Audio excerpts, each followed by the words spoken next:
announcements. Yes. Honourable members, I have an announcement to make with regard to the composition of the sessional select committees pursuant to Standing Order 69 of the Standing Orders and Rules of the National Assembly, 1995. I have to inform you that I chaired the Committee of Selection on Monday, 24th March 2025, and I have nominated the following honourable members to serve on the different sessional select committees as follows. The Public Accounts Committee. With regards to the Public Accounts Committee, Honourable Kuvalayan Kugan Parapan, Junior Minister of Social Integration, Social Security and National Solidarity, Honourable Gilbert Tony Apollon, Honourable Rameshwar Etwaria, Honourable Jean-François Francisco François, Honourable Sri Dar Jagannath, Dr. the Honourable Sandeep Prayag, Honourable Kaviraj Rukni, Honourable Mohammed Reza Shomtali, Honourable Manoj Seaburn. Furthermore, pursuant to Standing Orders 69-2A, I have appointed Honourable Adrien Charles Duval, Opposition Whip, as Chairperson of the said committee. The Standing Orders Committee. With regard to the Standing Orders Committee, chaired by myself and also served by the Honourable Deputy Speaker, I have the Honourable Gavin Patrick Cyril Glover, Honourable Dhananjay Ramphal, Minister of Foreign Affairs, Regional Integration and International Trade, Honourable Georges Pierre Lejonga, Leader of the Opposition, Honourable Painevel Venkatasamy, Deputy Chief Government Whip. With regard to the House Committee, chaired by the Honourable Deputy Speaker, we've appointed Honourable Marie-Geneviève Stéphanie Anctil, Government Chief Whip, Honourable Nitish Sharma Bijan, Honourable Danielle Henriette Manon, Honourable Sridhar Jagannath, Honourable Jean-Patrice France Quirin. With regard to the Broadcasting Committee, have been appointed Honourable Patrick Gervais Asirvadan, Minister of Energy and Public Utilities, Honourable Raviraj Sinha Bichuk, Honourable Louis Ludovic Michel Kazerne, Honourable Jacques Edouard, Honourable Rameshwar Etwaria, Honourable Jean-Pierre France Quirin, and Honourable Manoj Seaburn. The Broadcasting Committee will be chaired by the Honourable Patrick Gervais Asirvadan, Minister of Energy and Public Utilities. The Parliamentary Gender Caucus.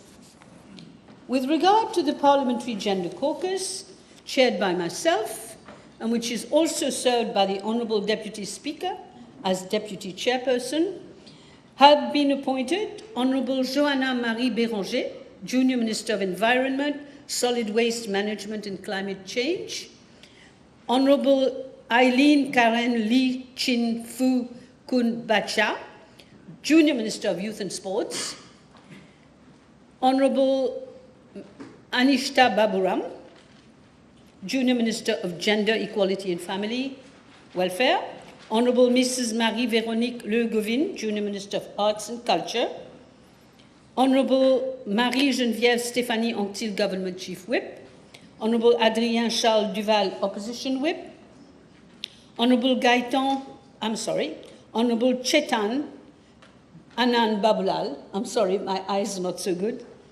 Honourable Louis Ludovic Michel Kazerne, Honourable Marie Roxana Colette, Dr. the Honourable Rubna Bigam Dawiaru, Honourable Miss Danielle Henriette Manon, Honourable Roshan Jaman, Honourable Roshan Jaman, Honourable Chanda Prakash Ramkalawan, Honourable Marie Annabelle Andelana Savabati, Dr. the Honourable Babita Tanu.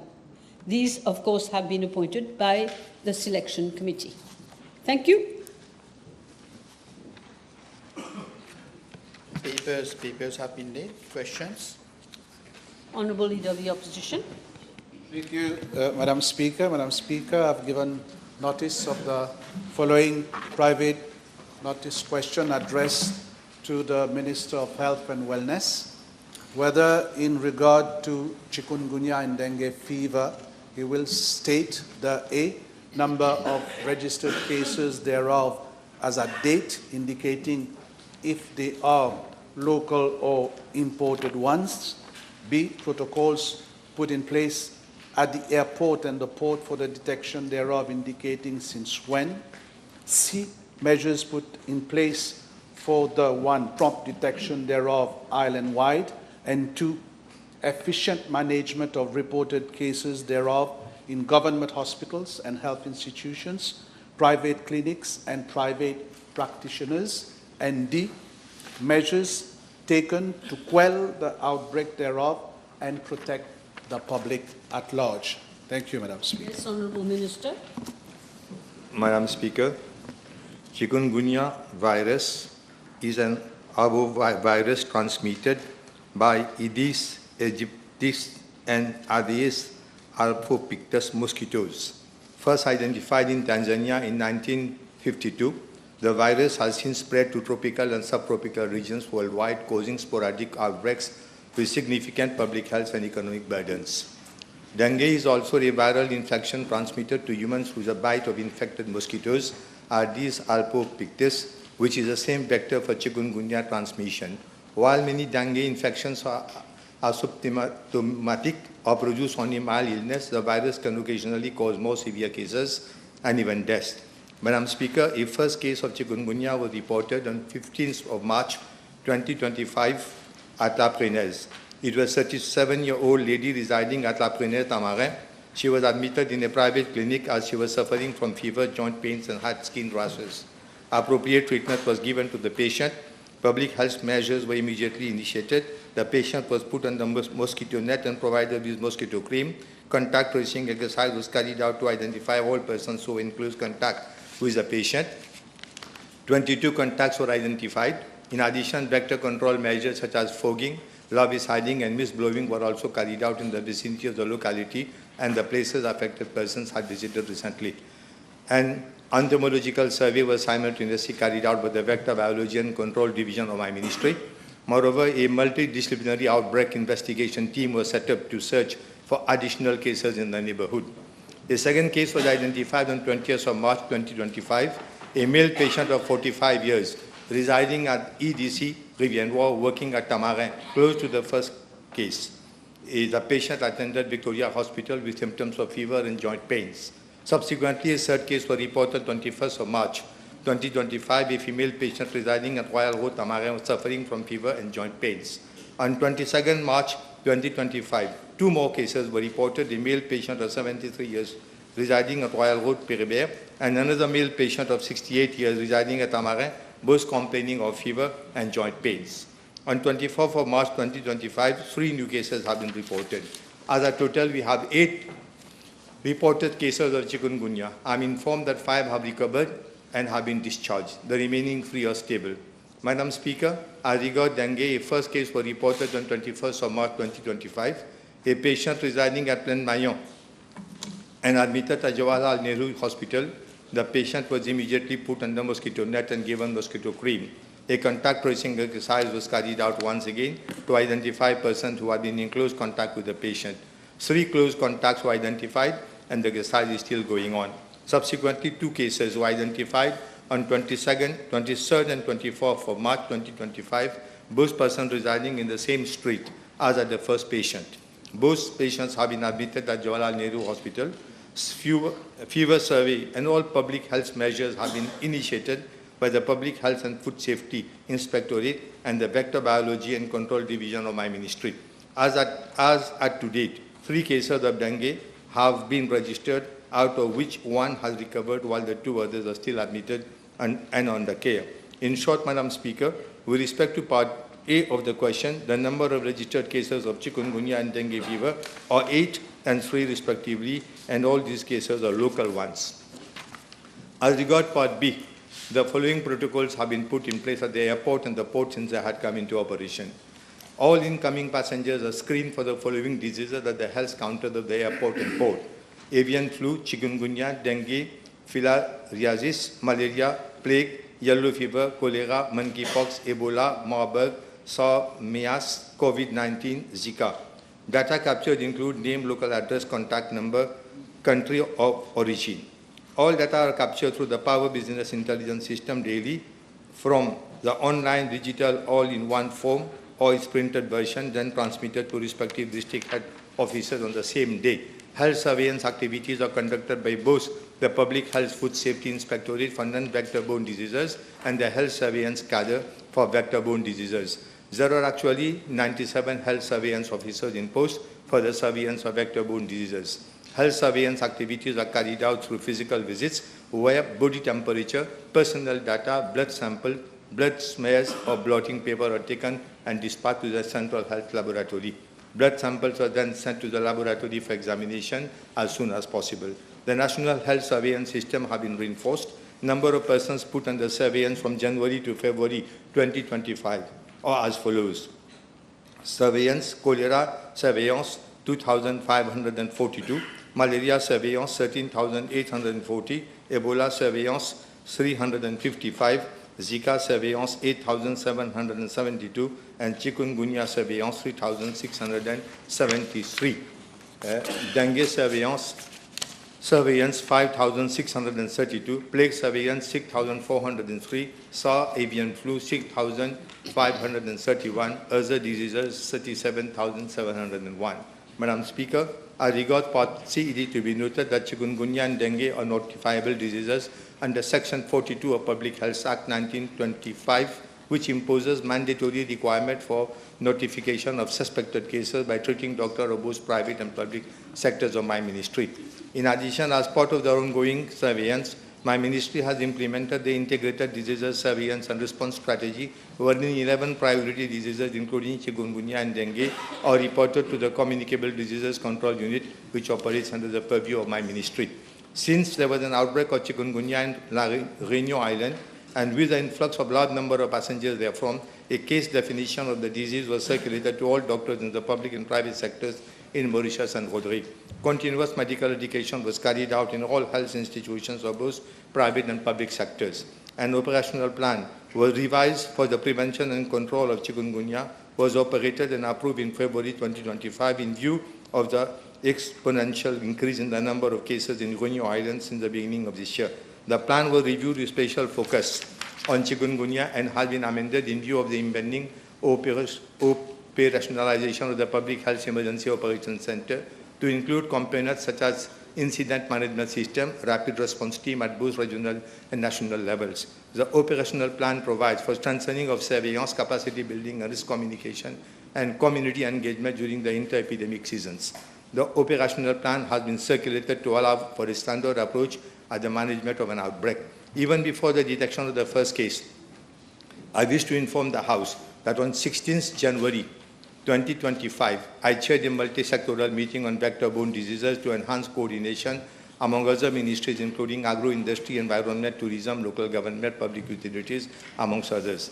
I also wish to inform the House that Vector Biology and Control Division of my ministry has conducted various mosquito surveys, and since March 17, 2025, 15 mosquito surveys around chikungunya cases and 4 surveys around dengue cases. In total, 3,006 sites were inspected, out of which 34 sites contain larvae of Albopictus. Since the beginning of this year, 918 tests have been carried out for chikungunya and dengue by Central Health Laboratory, out of which 8 cases of chikungunya and 3 cases of dengue have been confirmed. I also wish to inform that the Central Health Laboratory is adequately equipped to diagnose the chikungunya and dengue. A stock of reagents for dengue is 34,000 tests and for chikungunya 8,000 tests. The measures taken to quell and protect the public health at large. First, we're conducting intersectoral meeting chaired by me to assess the present situation. Actions are taken to foster collaborative support from governmental bodies and non-governmental organizations. Technical meetings are held daily to assess and to review the situation. At district level, the following measures prevail: conduct of environmental health assessment in regions, localities affected within a radius of 300 meters of the case locus to detect mosquito breeding places. Perform field vector control operations, which include indoor residual spraying, outdoor residual spraying, larviciding, mist blowing, fogging, conduct of entomological surveys to assess larvae and adult mosquito indices, conduct of fever surveys and contact tracing, rapid examination of blood sample by Central Health Laboratory, health education at the community level, raising of community awareness through mass media, radio, television, digital health platform, and ensuring community participation. The following has been achieved are from notification of the first cases of chikungunya and dengue. Fever survey since 16th of March 2025 up to date. Total number of household visitors 2,045. Total number of blood sample blotting paper taken 201. Total number of contact traced 72.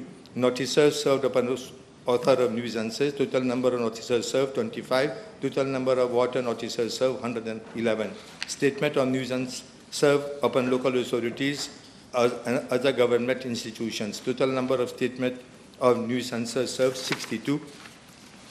Larviciding, total number of premises 11,543. Mist blowing, total number of premises 4,566. Fogging, total number of premises fogged 3,346. Madam Speaker, the local authorities are involved in the cleaning of bare lands and also collection of bulky waste.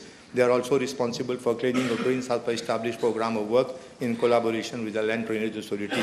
I'm informed that the Ministry of Local Government, the above measures are ongoing, and following a meeting I had personally chaired on Monday, 17th of March 2025, with officers of my ministry and also representative from the Ministry of Local Government, Ministry of Environment. I'm informed that a coordination meeting was held at the level of the Ministry of Local Government with all the 12 local authorities, National Environment Cleaning Authority, the Maurice Facilities Management Company, and Living Environment Unit of Ministry of Environment, Solid Waste Management and Climate Change on Friday, 21st of March 2025. A dedicated team has been set up at the level of each local authority to undertake cleaning of bare lands comprising officers from the local authorities, Maurice Facilities Management Company Limited, Field Services, and Living Environment Unit. The cleaning program is being coordinated by the National Environment Cleaning Agency. The Ministry of Local Environment has also obtained financial clearance to the tune of 11 million rupees for the local authorities to embark on a bulky waste campaign across the country, and same would start as from this weekend, that is 29th of March 2025, so as to ensure that the public are at home to remove the bulky waste. Madam Speaker, it is also with regret I have to inform the House that the outgoing government has failed in its duty of protecting our citizens, as it has made a poor provisioning of funds under the budget of the Ministry of Local Government for the allocation of local authorities for the cleaning of bare lands. Only 3 million rupees were made available for the 12 local authorities when it should have been 18 million rupees. With regard to bulky waste campaign, only an amount of 15 million rupees were provided instead of 30 million. This shows, Madam Speaker, I'm informed by the Ministry of Local Government that a total of 455 officers have been mobilized for the cleaning of bare lands, and it is expected that in 4 weeks we will be able to clean all bare lands found in the radius of 300 meters from residential areas. Madam Speaker, I seize this opportunity to make an appeal to the public in general to keep the premises and underdeveloped plots of land clean and tidy, as otherwise the local authorities will be cleaning the land or premises and subsequently charge owners according to under Section 61(9) of the Local Government Act 2011. Madam Speaker, allow me to take this opportunity to shed light on how previously during previous health emergencies there had been very inefficient management of public funds. Notwithstanding the scandal surrounding the procurement of molnupiravir and ventilator from patent breaches, I wish to inform the House that Mauritius has an outstanding debt of around 1 billion rupees in respect of acquisition of COVID-19 vaccine. I'll come on this issue at a later stage in Parliament. Madam Speaker, I'm also informed during the outbreak of dengue 2024, the Ministry of Health has sought and obtained collaboration of several local authorities and private sector to step up vector control measures. A significant number of employees were deployed by the Ministry of Local Government from the Ministry of Local Government, Local Authority, Ministry of Agro-Industry, Ministry of Environment, Marine Facilities and Tourism Authority. Unfortunately, workers provided their services on a 24/7 basis, but to date have not been paid their dues. An outstanding amount of approximately 55 million rupees has yet to be paid to officers of my ministry and 28 million rupees for other ministries and other departments. Madam Speaker, I would also like to mention that yesterday high-powered committee was held by the Ministry of Education and attended by all top officers, including rectors and headmasters of the private secondary institutions, and they were briefed about the measures that had to be taken. I would also like to add that about 300 employees from the Ministry of Environment and NOGI facilities are actually providing services in this field. Yesterday, I had a meeting with the representative of World Health Organizations, and we had formally initiated steps to seek technical experts from the World Health Organization specifically to assist in designing the seroprevalence survey methodology and advising on risk assessment and vector control strategies and evaluating public health system readiness for arboviral epidemics. And at the same time, Madam Speaker, I would like to mention that chikungunya vaccines are currently under development with one vaccine, East live attenuated chikungunya vaccine, which has recently been approved in selected jurisdiction. Our ministry is monitoring the issue, and we hope that in the near future this vaccine will be available to us. And as far as dengue vaccines are concerned, there are 2 dengue vaccines are currently in the global market. Number 1, Dengvazia, a live recombinant tetravalent vaccine. It is approved in several countries, but it has got limited use. And the second is Kedenga, a newer tetravalent live attenuated vaccine recently approved in Europe and some parts of Asia. We are looking into the possibility of having those vaccines once they are cleared by the WHO. Thank you, Minister. Leader of the Opposition. Thank you, Madam Speaker. The Honourable Minister has confirmed that we have 11 cases of chikungunya and dengue in the country. Will the Honourable Minister agree that his ministry has been slow in implementing the preliminary measures, and this has resulted in an outbreak in the western part of the island? Madam Speaker, the fastness in which I was reading the paper prepared, if it had taken time, it would have taken 2 hours almost. So I don't understand anything which is humanly possible. I must hear the Minister. I can't hear the last word. So I have been so fast, Madam, because there is so much to speak on the action that we have taken. And I take this opportunity of expressing my gratitude to all those workers who were involved. If we had not taken all these measures, then Mauritius would have been just like it was in COVID a few years back. Thank you. Next question. Supplementary question. Yes, please. No, the Honourable- precising because we have lots of young people, so they understand what's going on. Okay, thank you, Madam Speaker. The Minister in his reply has stated that there have been no imported cases. Can he explain to the House how come? Because we know that both chikungunya and dengue are not endemic to Mauritius. Yes, Minister. Madam Speaker, well, I'm not an expert. I have been advised by my officers and the technicians of my ministry that these are all indigenous. This means those viruses must be in the air in the country because they have tested everywhere. And I have just mentioned thousands of tests have been conducted.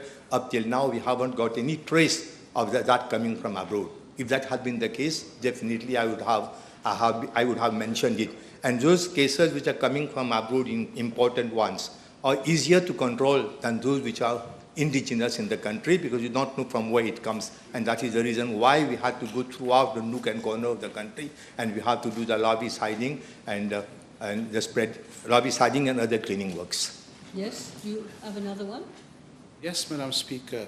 In his reply, the Honourable Minister confirmed that there were no proper surveillance made either at the airport and the port. That's why we have not been able to detect imported cases. Can I ask the Honourable Minister whether the body scanners monitoring temperature at the airport is working and since when?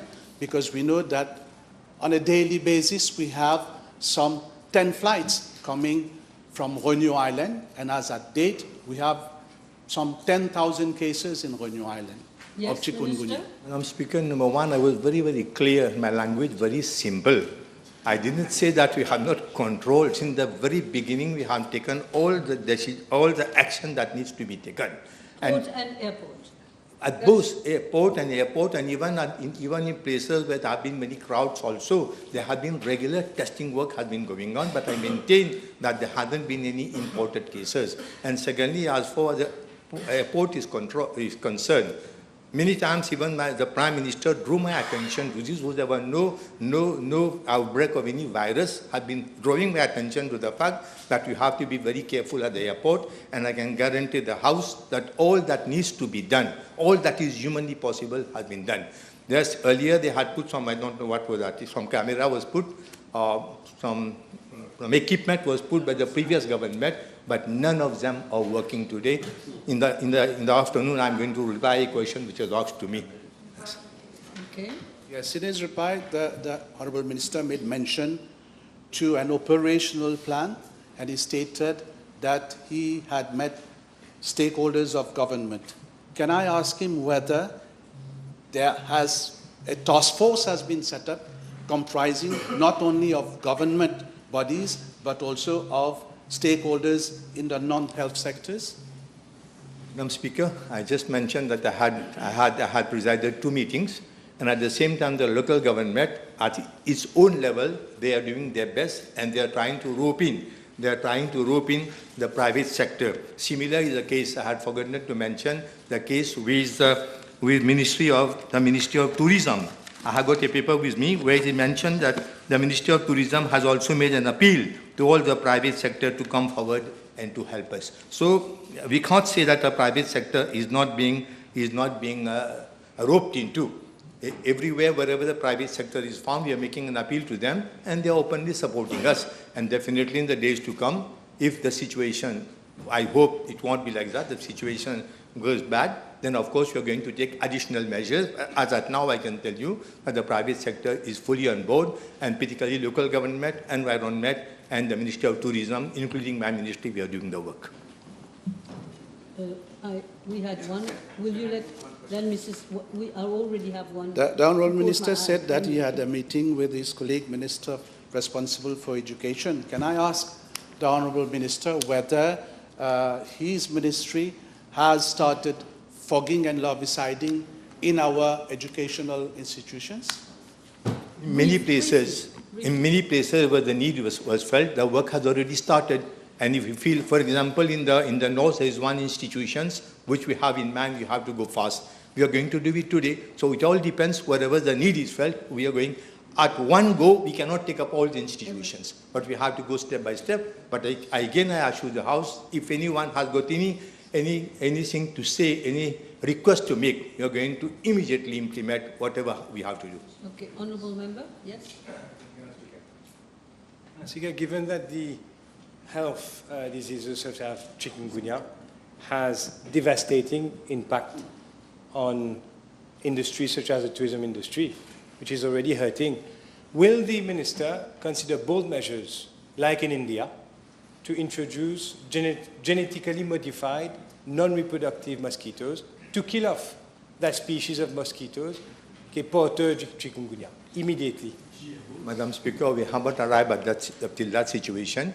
But as you were talking about the tourism industry, I have got a paper in front of me where the Ministry of Tourism has already sent letters to all the operators in tourism sector to ensure that the premises and immediate neighborhood have to be cleared and to be kept clean at all times with a view to preventing breeding of mosquitoes. And at the same time, they have also procured additional equipments so that they can try to intensify the work that they are doing. But now it is too premature to come to that extent. Yes.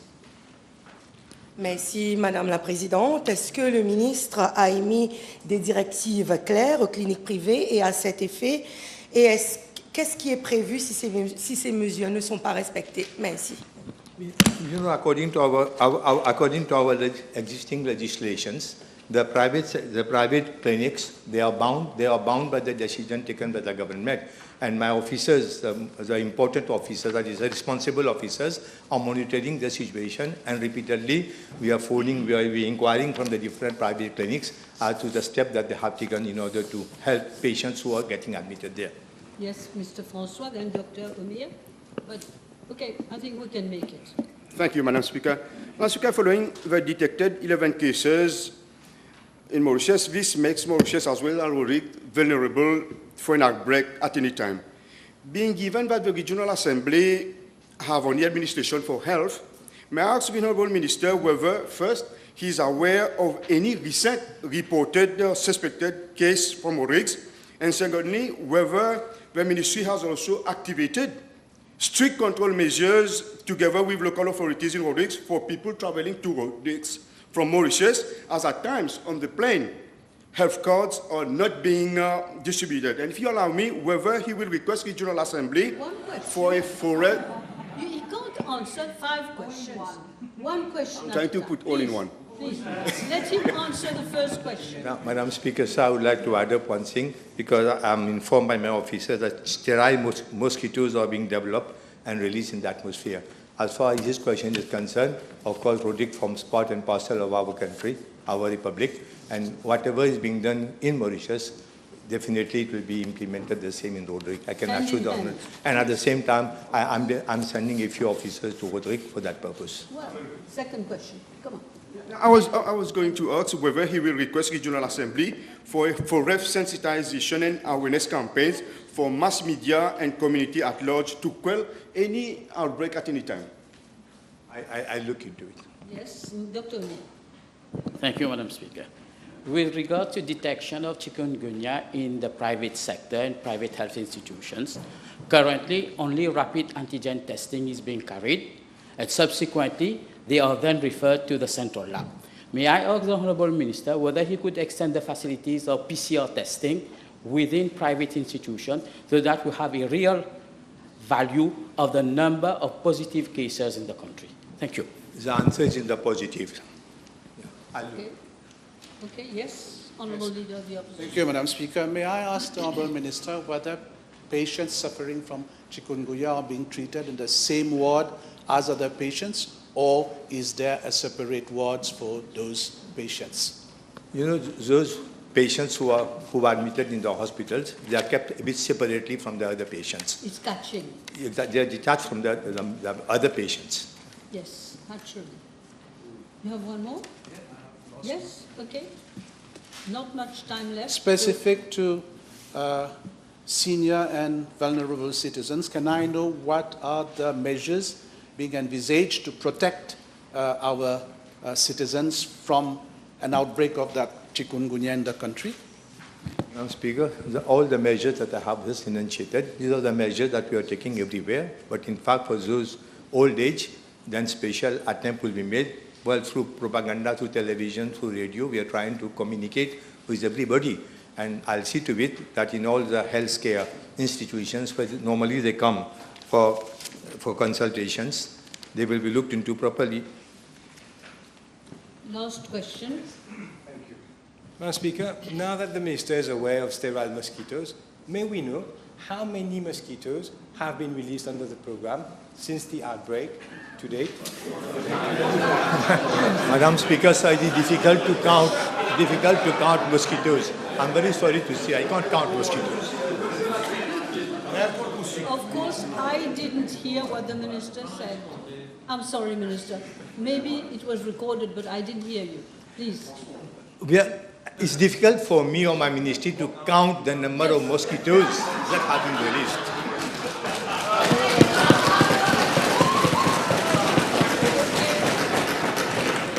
Time is up. Time is up. Time is up.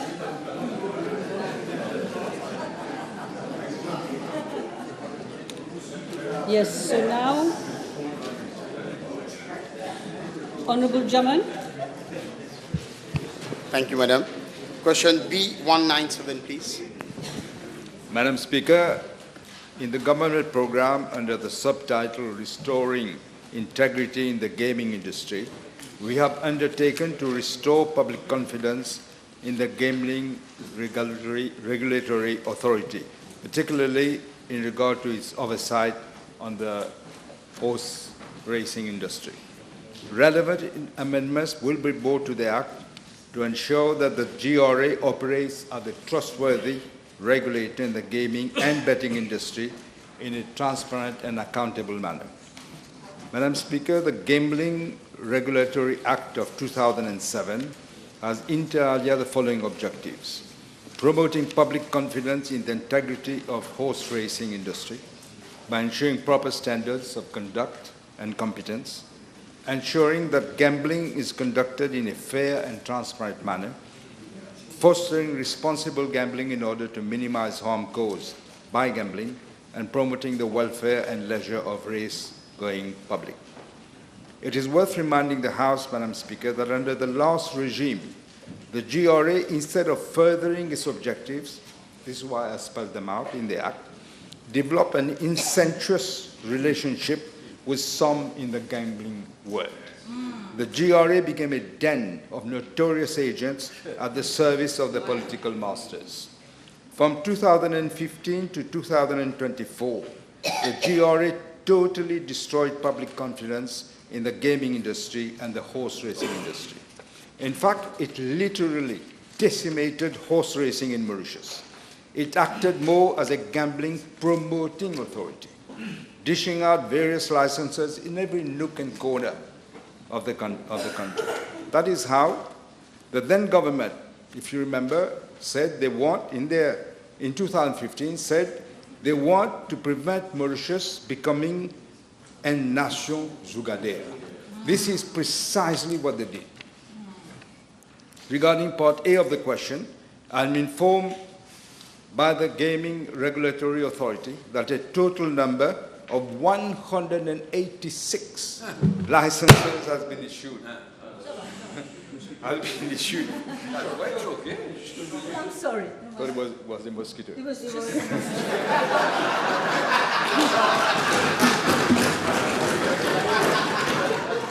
I repeat, Madam Speaker. I'm sorry, Prime Minister, it's the equipment. Yeah, I'm sure.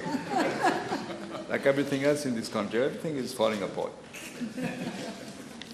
I'm informed, Madam Speaker, that the Gambling Regulatory Authority, as I said, that a total number of 186 licenses have been issued to SMS Porias Limited from 2015 to November 2024. And they are as follows: 25 bookmaker licenses for conducting fixed odds betting through remote communications by SMS. 20 bookmaker licenses for conducting fixed odds betting on football matches taking place outside Mauritius. 141 limited payout machine licenses. With regard to part B of the question, Madam Speaker, I'm tabling a list of the names of the current shareholder and directors of SMS Parias Limited, obtained from the Gambling Regulatory Authority. According to this list, Mr. JMLS is neither a shareholder nor a director of SMS Parias Limited. I am, however, informed by the GRA that Mr. JMLS was a shareholder of SMS Parias Limited from the 22nd of April 2009 to 23rd of May 2014. He was also a director of SMS Parias Limited from the 15th of January 2008 to 17th April 2009 and from 10th of January 2013 to 18th of March 2013. According to records of the Corporate and Business Regulation Department, there has been successive transfers of shares from Mr. JMLS to a list of persons and eventually in 2014 to Mr. PT. I'm not saying the full name. I'm informed by the GR that at the time of application of his personal management license, Mr. JMLS submitted a copy of the registered power of attorney in favor of Mr. PT, who is the sole shareholder of SMS Parias Limited at the time, and gave him power of attorney to generally act on his behalf to manage, conduct, carry on, and administer all his affairs and properties in Mauritius and to represent and act for him in all matters. It is clear, Madam Speaker, it appears at least, that it could be a case of prête-nom, and this is being looked into. Thank you. Yes. Thank you, Prime Minister. Madam Speaker, given that there are other betting shops, I will mention a few: Busco, Silver Sports, Easy Win, Value Plus, PLS, Top Pool, Footy, Bet9 and Book System. All these are currently operating under the same umbrella, but sous des différents prête-noms. In order to shed light on all these issues and in public interest, can the Honourable Prime Minister undertake to establish a full-fledged inquiry in order to inquire on the empire of JMLS? Thank you. Yes, I could, but I must say, on 20th of March, 2025, SMS Parias Limited has lodged a case at the Supreme Court against the GRA. Okay. All right. Yes, Honourable Third Member for Beaubassin-Petite-Rivière. 198. Madam Speaker, I wish to inform the House that on the 27th of February 2015, Cabinet had agreed to the signing of an MOU with the Government of India for the improvement of sea and air transportation facilities at Agalega. I wish to inform the House that this MOU was signed on the 11th of March 2015. Subsequently, following a PNQ on the 31st of March 2015, a copy of the MOU was tabled in the House. Madam Speaker, the agreement with the Government of India on infrastructural projects in Agalega was signed on the 27th of May of 2017. It relates to the protection and safeguarding of our maritime security needs in the following areas. Among others, first, a surveillance and monitoring of our vast EEZ, which is of 2.3 million square kilometers. Second, counter-piracy, counter-terrorism, counter-narcotics, and human trafficking. Third, controlling poaching and illegal, unreported, and unregulated fishing. 4, provision of hydrographic services. 5, promoting of economic development, including blue economy initiatives. 6, emergency response, including search and rescue. 7, marine protection response. And 8, humanitarian assistance and disaster relief activities. Madam Speaker, the new airstrip, the jetty, and the associated infrastructure have been entirely financed and constructed by the Government of India. The agreement provides that the title to all the immovable property being constructed in Agalega by the Government of India will remain with the Government of Mauritius. In addition, the Government of India is also assisting the Government of Mauritius in the operation and maintenance of the facilities, and the relating costs are being borne by the Government of India. Accordingly, technical experts from the Government of India are currently operating and maintaining the facilities. With regard to Part A of the question, I would like to inform the House that the airstrip and associated facilities that have been constructed in Agalega include a 3-kilometer long and 45-meter wide airstrip. It also includes an air traffic control tower, a passenger terminal building, an aircraft hangar, and an electrical station, as well as a new jetty. With regards to Part B, C, and D of the question, there is a confidentiality clause in the agreement, similar to other agreements that Mauritius has signed with other states. We are bound by this confidentiality clause. However, I can assure the House that the Honourable Member, that the Deputy Prime Minister and myself have looked at the agreement, and we can state that there is nothing that should be a matter of concern, especially in respect of the sacrosanct principles of sovereignty and in territorial integrity. Thank you. Yes, Mr. Pierre. Merci, Madame la Présidente. Dois-je rappeler à la Chambre que l'actuel Deputy Prime Minister, de même que l'honorable Boulel, lors de ses précédents PNQ, alors qu'il était leader de l'opposition en 2022, le 26 juillet et octobre 2023, les deux, avec raison, avaient réclamé que tout soit rendu public, qu'il n'y ait pas de clause confidentielle, comme le précédent gouvernement s'était, je ne dirais pas caché, mais n'avait pas voulu à l'époque aussi rendre public cette clause confidentielle. Donc, doit-on comprendre que, malgré que l'actuel député Prime Minister, l'honorable Boulel, alors qu'il était leader de l'opposition, qu'est-ce qui peut empêcher le Premier ministre aujourd'hui de dévoiler à la Chambre, puisqu'il y a, comme il vient de l'affirmer, il n'y a rien de compromettant dans cet accord. Qu'est-ce qui l'empêche de rendre public, justement, cet accord entre l'Inde et Maurice? Yeah, not only the Deputy Prime Minister and Minister Boulel, I also said that during the campaign. But the agreement, there is a clause of confidentiality. We didn't see the agreement at the time. There is a clause. That agreement subsumed the understanding reached in 2015 of the Memorandum of Understanding. That is the reason. J'ai une autre question, Madame la Présidente, avec votre permission. Plusieurs médias étrangers, dont certains journaux renommés, réputés de l'Inde, avaient... In this house, we're not going to talk about the media. We want to know what is your question. Ma question est la suivante. Il y a une question que toute la population se pose, et même Ça, c'est bien. ceux qui sont concernés par ce qui se passe à Agalega. Ils veulent savoir, est-ce que cette base, est-ce qu'à Agalega, il n'y aurait pas une base militaire? Est-ce que Agalega ne serait pas utilisé à l'avenir comme une base militaire? À l'avenir, OK. I can assure the House it's absolutely not the case. All right? Yes. Honourable third member for Flatten Bonacay. Madam Speaker, B199. Madam Speaker, I'm informed by the Commissioner of Police that the Police Family Protection Unit was set up in September of 1994 to attend to cases of domestic violence, child abuse, and child beyond control.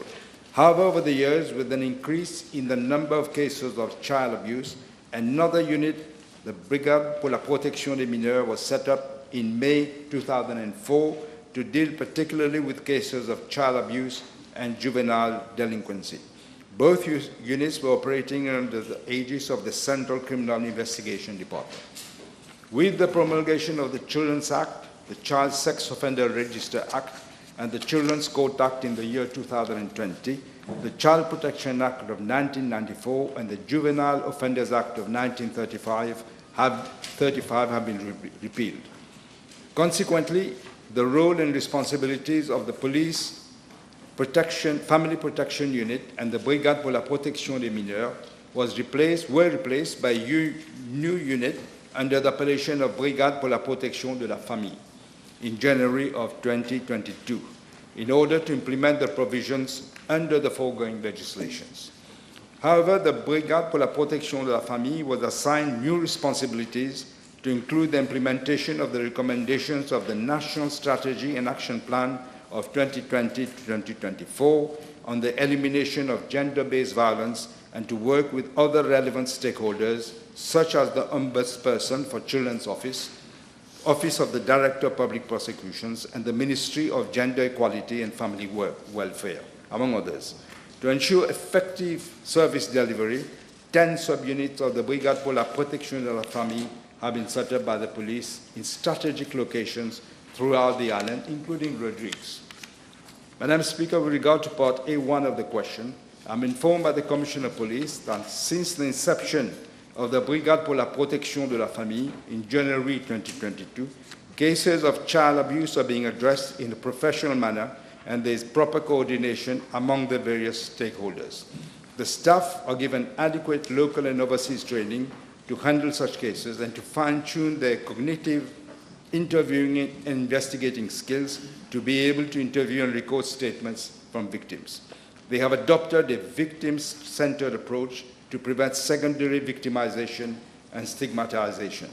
Concerning juvenile delinquency, such cases are dealt in two ways according to Section 41 of the Children's Act of 2020. First, the police or their aggrieved parents may apply to the Mauritius probation and aftercare services for a parenting support intervention in order to assist the parents in performing the parental duties with respect to the management of the child's behavior.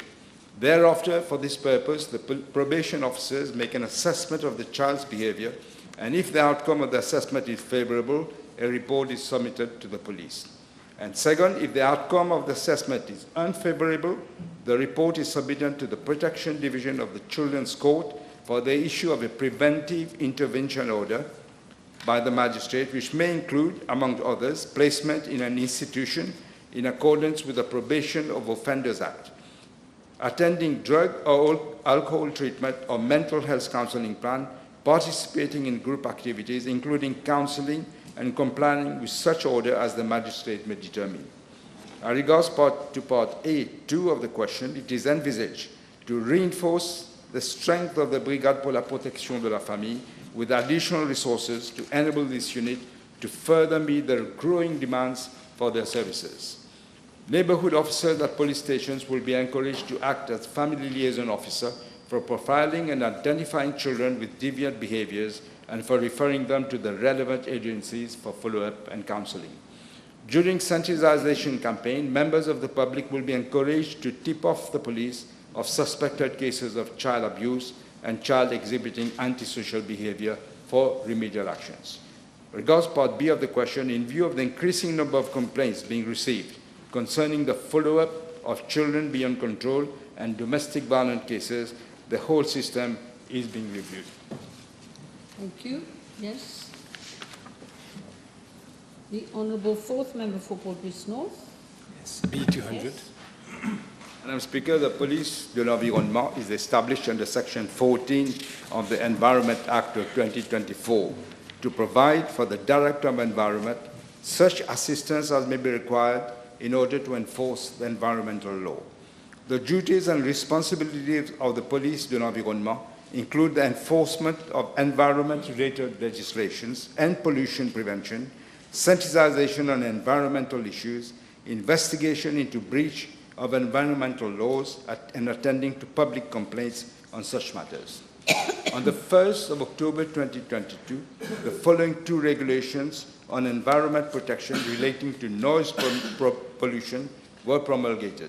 One, the Environment Protection Regulations of 2022, environmental standards for noise, that is, which provide for three categories of noise and their respective permissible level, namely industrial, neighborhood, and power station. The primary sources of noise nuisances, including playing of loud music, machinery used in workshops, nightclubs, and entertainment centers operating at night, particularly those located in densely populated residential areas. And two, Environment Protection Control of Noise Regulations of 2022, which inter alia enhance enforcement and facilitate prompt action and reduce lengthy legal procedures. A fixed penalty system with a fine of 10,000 rupees was introduced for that offense of noise pollution constituting a nuisance. Madam Speaker, in addition to its main office in Port Louis, the Police de l'Environnement has been decentralized in 7 divisions across the island to enhance the operational effectiveness and efficiency to ensure that they work closely with the community in the role to protect the environment. It also operates a hotline to receive complaints. The unit also carries out night patrols to monitor noise and disturbances around places of entertainment, as I said, such as nightclubs, restaurants, pubs, private clubs, and bungalows. Presently, the Police de l'Environnement is manned by 37 police officers who are deployed in 7 teams and has 8 vehicles to cover the whole island. The number of contraventions for the offense of causing noise, constituting a nuisance, has increased significantly, from 52 in 2021 to 138 in 2024. Since the beginning of this year to date, 60 such contraventions have been established by the Police de l'Environnement. Since the number of cases is clearly on the rise, the police is considering strengthening its resources to better educate the public through awareness campaigns and for greater intervention on the ground. Thank you.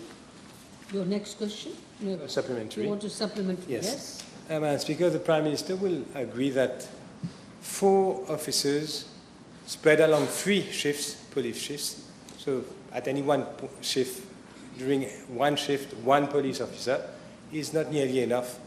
especially in regions like in the north, you have around 12 public beaches, plus nightclubs, restaurants, etc., etc. Therefore, will he consider, firstly, like the question asked, reinforcing the ranks of the police de l'environnement significantly so that it can work as is expected? Madam Speaker, I've just said that. Second question, Madam Speaker.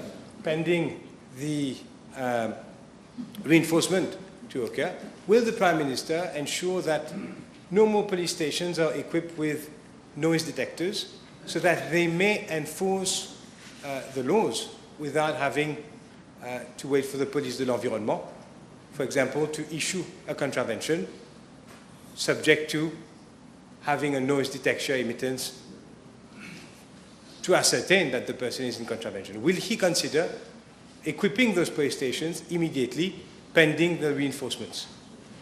Something we could consider, but the police de l'environnement already have the equipment. Yes, Madam Speaker. Yes, I understood the question.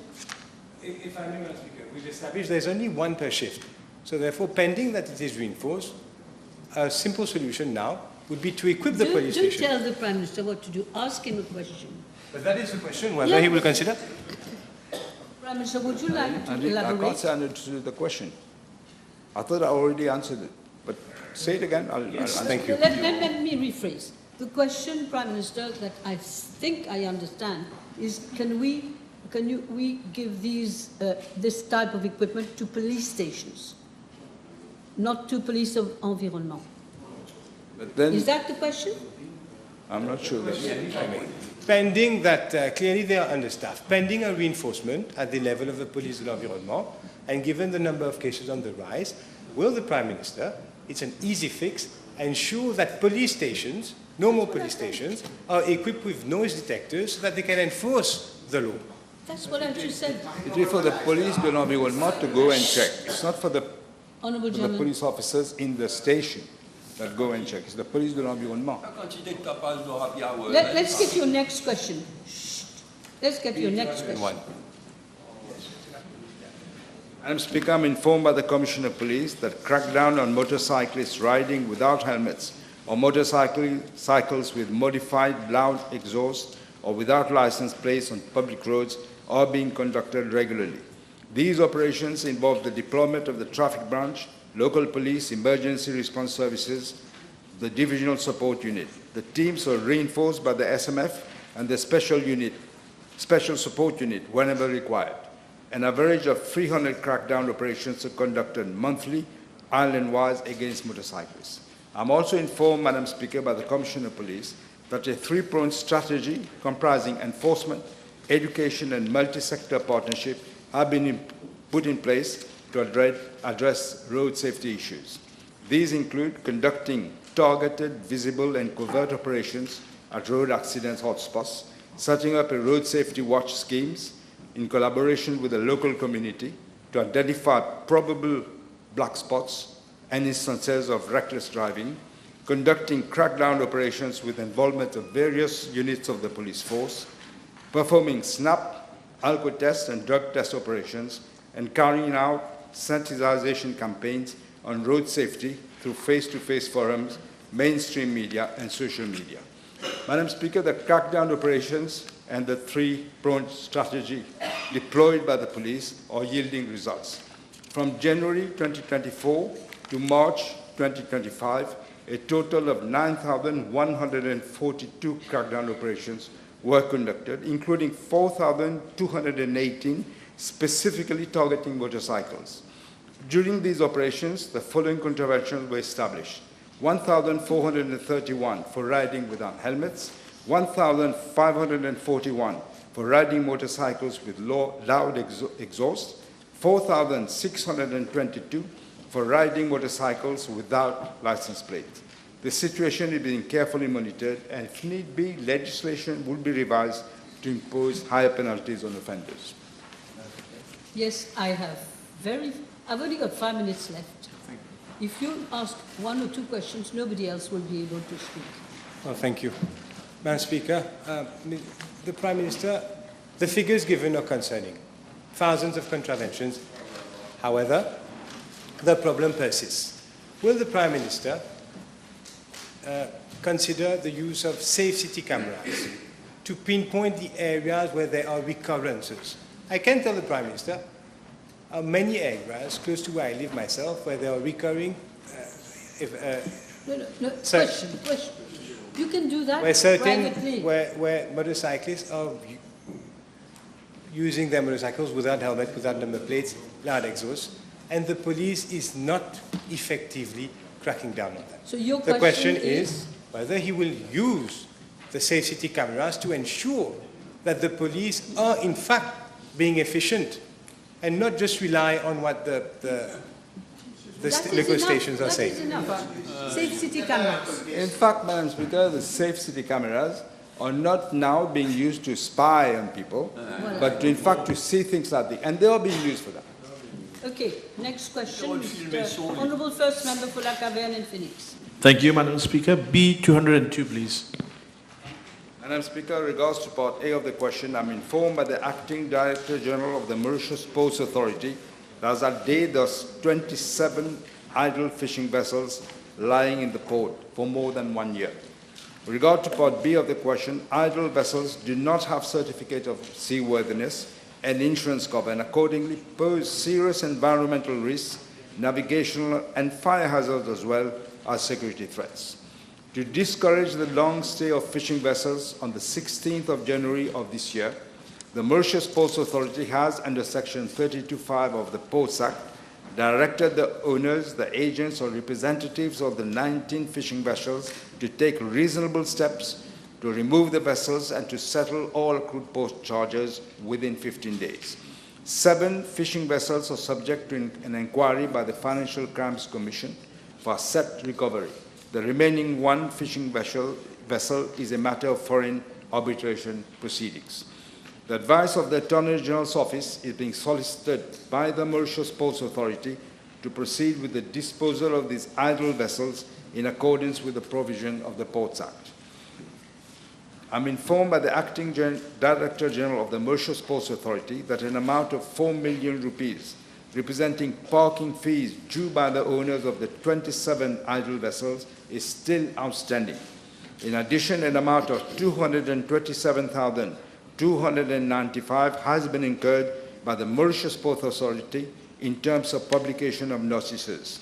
In cases the vessels cannot be sold, an amount of 5 million per vessel will have to be borne by the Mauritius Ports Authority for the disposal by demolition facilities.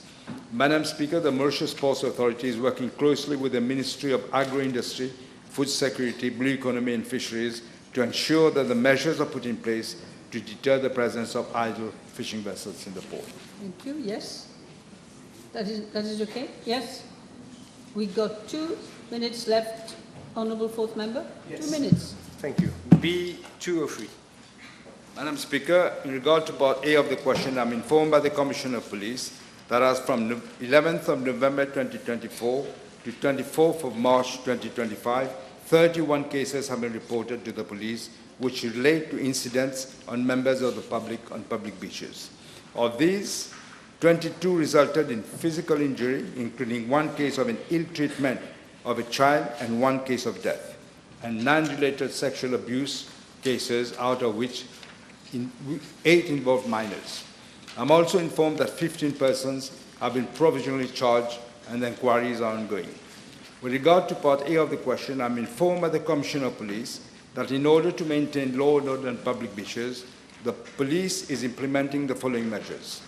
Visible police presence through regular foot and bike and vehicle patrols by the regular police, as well as other specialized units, namely the Emergency Response Services, the National Coast Guard, the Police du Tourisme, Central Investigation Department, and Anti-Drug and Smuggling Unit, particularly during weekends, public holidays, and busy hours on the beach. 2 surveillance through, again, safe city cameras were available with constant monitoring at the police main command and control center. Public awareness campaigns by officers of the National Coast Guard, Police du Tourisme, and regular police to educate beachgoers, including tourists, on safety measures and reporting mechanisms. And fourthly, close collaboration with local authorities and other stakeholders, such as the Beach Authority, to enhance response and security of beachgoers. Madam Speaker, moreover, with a view to increasing surveillance along coastal regions, especially during the night, police presence is enhanced along these regions, whereby various teams, including the traffic unit, the SMF, Special Mobile Force, the Special Support Unit, and the local police conduct roadblocks, visible checkpoints, and targeted drug test operations. Thank you. Time is up. Time is up. No question. Time is up. Members, the table has been advised that the following PQs have been withdrawn: B207, B209, B211, B208, and B10. 210, I'm sorry, B210. Now I call on Honourable Second Member for my Beauplain Magnan. Thank you, Madam Speaker. B213. Okay. Thank you very much. Madam Speaker, the question is where matters stand. Matters are still at a standstill, but we'll address them forcefully to ensure that the process is reversed. This is a problem which is acute and chronic, and there are many stories to be told, and there are many stories which remain untold. Let me remind our friend that this issue of relocating pig farm at Kawa-Acacia and Le Bouchon was raised in the House in July 2016 through parliamentary question B/475, addressed to the then Minister of Agro-Industry and Food Security by Honourable British Ramford. In fact, I also raised the matter at adjournment time. Now, at that time, it was stated that a potential site would be identified in the south within the next few months. Despite 10 years in power, the previous government failed to implement concrete measures, offering only empty promises. Nevertheless, members of the House should rest assured that the Food and Agricultural Research and Extension Institute and Rosebell Sugar State have already been requested to identify a suitable site for the relocation of pig farm at Kawa-Acacia and Le Bouchon. But this is a one-off solution being undertaken given the exceptional circumstances. And all action will be guided by the need to uphold public health and sustainable agricultural practices, ensuring that any solution for the pig rearing industry remains practical and compliant. We even have to seek the views of wastewater authorities, CWA, and there's a call also for a preliminary environment review. So this is an issue that cannot be treated lightly. This is the reason as to why a committee has been set up at the level of my ministry with relevant stakeholders to look into the issues which I have raised relating to pig breeding around the island in a holistic manner. And we're going to hold a meeting with all the stakeholders on Thursday, the 27th. Thank you. Thank you. Yes. Thank you, Mr. As the Minister is aware that there is a serious risk to water pollution, and as I can show you some pictures just taken near the rivers. Nobody can see that. Okay, especially in case of heavy rain, pig segregation can discharge in neighbored rivers. Whether we will find an appropriate place to relocate these pig farmers, and if he intend to meet both inhabitant and the owner of the said farm. You can communicate to the Minister the document. Yes, Minister. It's one way of communication. No, but comme ça. It has prime time also on television, and it's right for the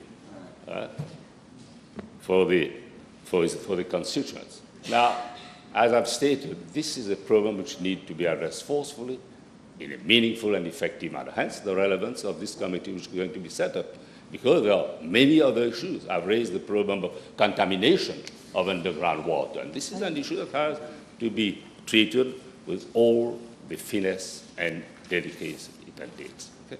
Yes. Honorable Etoivia, yes. Honorable Madame la Présidente, merci. La question B214, s'il vous plaît.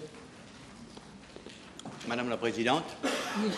Avec votre permission, je répondrai ensemble aux questions parlementaires B214 et B244, car elles portent sur des sujets similaires. Madame la Présidente, j'ai été informé que la Central Electricity Board a attribué le contrat pour 2 centrales hybrides d'énergie renouvelable à IHF de 30 MW en 2022 à Correct Solar International Mauritius Limited, à l'issue d'un appel d'offres international. Le 15 février 2023, Correct Solar a signé 2 contrats d'achat d'électricité avec le CEB concernant les 2 projets AEHF, à savoir Bellevue 2 et Bellevue 3. Madame la Présidente, j'ai été informé par le CEB que les 2 sociétés, Bellevue 2 et Bellevue 3, n'ont pas rempli les conditions préalables spécifiées dans leurs PPA respectifs, à savoir l'obtention de tous les permis applicables, la sécurisation des accords fonciers et de servitudes de passage et la finalisation des accords de financement. Bellevue 2 a obtenu son certificat IDB le 23 décembre 2024 et a demandé sa licence IAE le 23 août 2024. Concernant Bellevue 3, la Road Development Authority, ADA, prévoit une déviation qui traversera le site du projet. Le 10 mars 2025, Bellevue 3 a soumis son plan d'implémentation à la ADA pour approbation. Bellevue 3 n'a pas encore son certificat IDB. Madame la Présidente, en ce qui concerne la partie B du PQ 244, je suis informé par le CEB qu'un montant total de 58,68 millions de roupies a été payé par le promoteur à la CEB à titre de dommages et intérêts pour retard pour Bellevue 2 et Bellevue 3. Il convient de rappeler que ces 2 projets, Madame la Présidente, ont récemment suscité des vives controverses en raison de plusieurs changements d'emplacement. À ce jour, ils n'ont toujours pas été concrétisés et, comme je l'ai indiqué, un autre problème foncier est apparu pour Bellevue 3. Madame la Présidente, des doutes légitimes subsistent quant aux conditions dans lesquelles le contrat a été attribué à Correct Solar, notamment en raison du changement successif de site après l'allocation du projet. À l'origine, Correct Solar avait proposé un site situé sur un terrain du groupe Terra dans le nord du pays. Par la suite, l'entreprise a proposé un site à Baie du Tombeau pour finalement opter pour Mode Australia. Ce changement, à plusieurs reprises du site initialement retenu, soulève des interrogations légitimes sur le respect des conditions du contrat. De plus, 2 avis légaux successifs émanant du même cabinet juridique sont venus semer le doute. Le premier avis concluait que le changement du site n'était pas conforme aux exigences du contrat, du PPA, de Power Purchase Agreement, tandis que le second affirmait le contraire. Cette contradiction ne fait que renforcer la nécessité d'un examen approfondi de l'attribution de ce projet. Madame la Présidente, ma lecture de ce projet est claire. Le site initialement proposé faisait partie des conditions essentielles du contrat.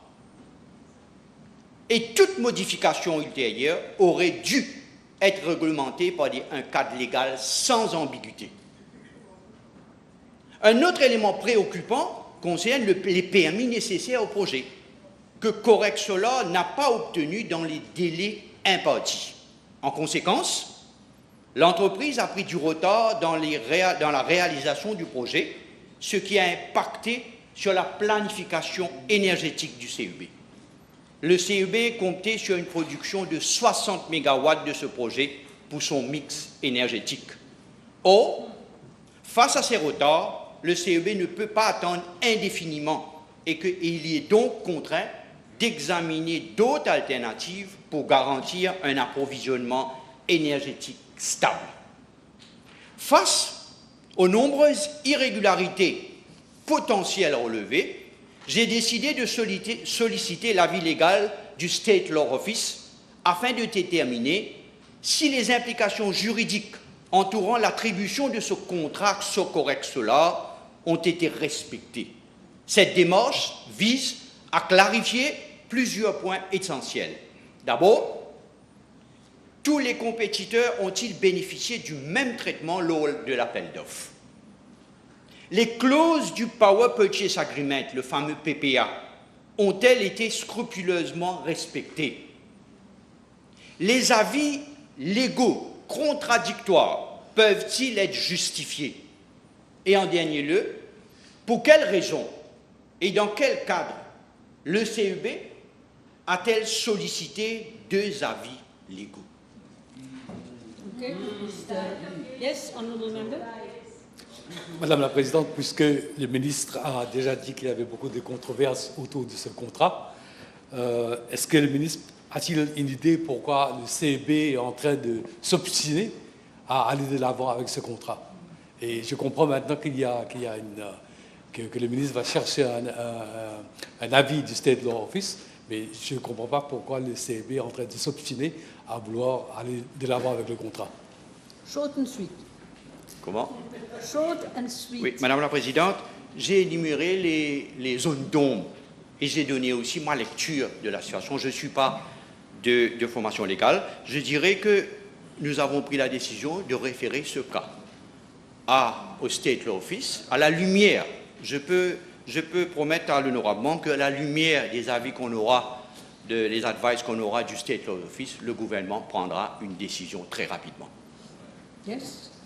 Madame la Présidente, est-ce que le ministre est-il au courant des négociations en cours, qui seraient en cours pour la reprise de l'entreprise Coaxola par des investisseurs étrangers? Êtes-vous au courant, monsieur? Non, je ne suis pas au courant, Madame la Présidente. Pas au courant. Next question. Honorable second member for Grand Bay Poudre-d'Or. Thank you, Madam Speaker. B215. Madam Speaker, I'm informed that the Goodlands Mediclinic started its operations in October 2014 and offers comprehensive healthcare services to meet the community's needs. It serves a population of approximately 25,500 people. The clinic provides medical services to patients from several localities, namely Goodlands, Bois-Rouge, Madamazo, Mapou, Leclésio, Mamzelzan, Petit Village, Roster, Saint-Antoine, and Triangle. Madam Speaker, concerning party of the question, the Goodlands Mediclinic operates 7 days a week from 8 a.m. in the morning to 9 p.m. daily, including public holidays. The pharmacy services also operate from 8 a.m. in the morning to 9 p.m. on a daily basis. Madam Speaker, with regard to part B of the question, the Mediclinic provides a wide range of facilities and services, including general consultation for common illnesses, specialist consultations in fields such as internal medicine, gynecology, cardiology, and pediatrics, and a dedicated non-communicable diseases unit. The non-communicable diseases unit offers vital services like diabetes management, diabetic retinopathy screening, nutritionist services, and tobacco cessation programs. The services include maternal and child care, dental consultation, family planning, vaccination programs, and community health rehabilitation. Madam Speaker, the Mediclinic also provides specialized diagnostic and treatment services such as X-ray imaging, ECG, ultrasonography, and rapid testing for HIV, COVID-19, and dengue. A fully equipped pharmacy ensures the dispensing of methadone and essential medications. The Mediclinic also caters for specialized care such as diabetic food care and family planning counseling to meet specific patient needs. Madam Speaker, as regards part C of the question, the staffing of the Mediclinic comprises 49 staff members, including 14 medical professionals, 20 nursing staff, 11 supporting staff, and 4 general workers, all working together to provide healthcare services to the community. Yes, one. Will the Minister confirm whether the Goodlands Mediclinic X-ray department will operate in the afternoon until it is closed to accommodate patients and what measures will be put in place to extend the services? Madam Speaker, already we have got about 49 staff members here, and we have an acute shortage of technicians in that field. But nevertheless, I'll convey your request to the responsible officers of my ministry. Thank you, Minister. Honourable Third Member for Port Louis Central. B216, please.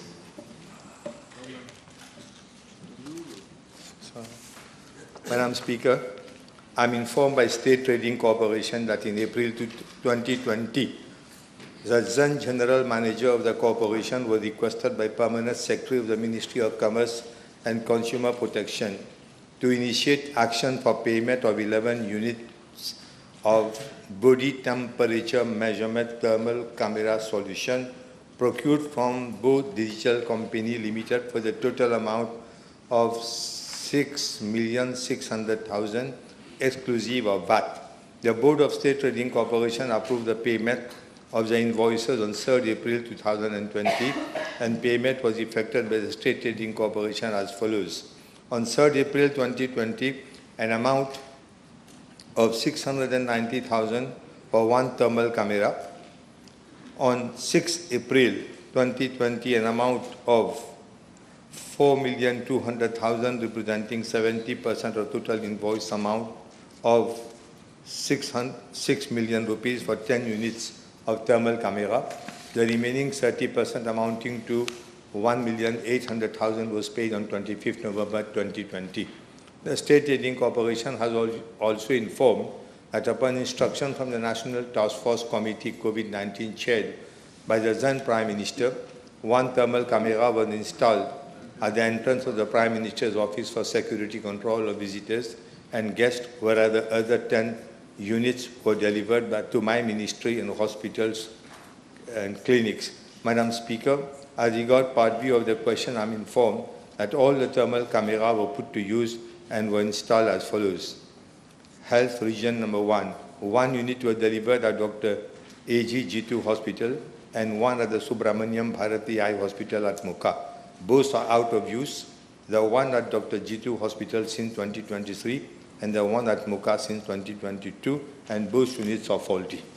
Health Region 2, one unit was provided at SSRN Hospital and the same is out of use since 2022 and not in working condition. Health Region number 3, one unit was delivered to Dr. Bruno Chong Hospital. However, the unit is not being used following the relocation of services from Dr. Bruno Chong Hospital to the new Flag Hospital. Health Region number 4, 3 units were installed, namely at Jawaharlal Nehru Hospital, New Suyak Hospital, and L'Escalier Mediclinic. The one at Suyak Hospital is out of order since 2022. The other 2 units are in good working order but not in use actually.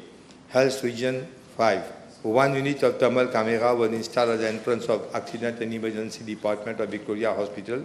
The thermal camera is in good working condition but actually not in use. Emmanuel Angchil Building, I am also informed that 1 unit was placed at the ground floor of Emmanuel Angchil Building, former headquarters office of the Ministry of Health and Wellness, and it was operational at that time. Parliament of Mauritius, I am informed by Ministry of Commerce and Consumer Protection that 1 unit was placed at National Assembly and it is in good working condition and is fully operational. Madam Speaker, I am requesting the Acting Senior Chief Executive of my ministry to carry out an inquiry into the matter to find out any shortcomings and any measures to be taken so that the thermal cameras may be operational again, particularly at a time when there is a threat of outbreak of chikungunya. Yes, one question. Thank you. 6.6 million has been disbursed for the purchase of thermal cameras, and we've heard that so many of them are either not in working conditions. Please. May I ask the Honourable Minister whether these equipment were purchased at market value or at extremely high prices so that the beneficiaries could enjoy a bumper crop at the time? This is an answer. Madam Speaker, I find in the quotation, the sheet, that it's mentioned that approved for installation, approved on instruction from the National Task Force chaired by the Prime Minister for installation. So I get the feeling that there were no procedures involved. it was the task force committee which took the decision which was chaired by the Prime Minister. And hence, the question of pricing, I'm not in a position to say, but it was all instruction that came from above. Okay, yes, Ms. Laudia. Last question. Thank you, Madam Speaker. B217. Madam Speaker, I am informed by the Information and Communication Technologies Authority that for the period January 2015 to November 2024, the services of 49 barristers were retained by the authority. Madam Speaker, while preparing the response to this question, answered revealed that there was a similar question asked by Honorable Joanna Béranger on 29th November 2022. And the questions pertained to the names of the legal people and the cases to which the names related. And in reply, the then Prime Minister, to both parts of the question, he said that the answers are being placed in the National Library of the Library of the National Assembly. Hence, to a certain extent, denying that transparency to the public. Further research revealed that there was an attorney, SSO, who actually earned, in a period of 12 months, 2.8 million rupees. And the name, I can tell you the name of the company, and that comes next. A company by the name of Rebo Chambers. They bagged 6.72 million rupees in 12 months. And now we know the reason for which the then Prime Minister did not actually voice out the answer, but chose to go file the document in the National Library. Paulin Post, once again. Coming back to the actual answer of today's question at hand, and with regards to part A of the question, there was a total of 39 cases that were assigned to barristers. And as part 2 of the question, the legal fees amounted to 63.84 million rupees for 10 years. And that shows how public funds have been squandered. However, there were some names that come with insistence, Madam Speaker. There is ST. Members, we have to listen. With your permission, can I give the names, Madam Of course, Speaker? but we have to listen. Right. Right, so just give me one second and I'll come These up are with- facts, Minister, these are facts. These are facts, they are, fine. So there was the name of Barrister Trilochan, who bagged 22.18 million rupees out of 26 cases. That is a jackpot. Rebo Chambers, for 7 cases, they bagged 12.37 million rupees. And again, the name of SSO, that is Sona Ori, it comes again. Incidentally, or interestingly, in IT terms, SSO means single sign-on. So, it comes for 42 cases, 7.6 million rupees in the last 10 years. Now, this, to me, it sounds unacceptable. And we really see that there was a reason then for which the legal director of the ICTA was not recruited. And this position was left open for 10 years so that space could be made for such services of the cronies of the MSM government. Madam Speaker, thank you. Thank you. Really, in one minute we finish. Can the Honourable Minister inform the House what is being done to curtail such bad practices and ultimately avoid wastage of our public funds? Sure, thank you. So I am tabling the details of the response here. And With regards to the question, the supplementary question, I'd like to add that this government takes good governance very seriously. And the ICTA has already advertised for the position of the legal director, and applications have now been closed for the board to consider. Thank you. Okay, one question on this side.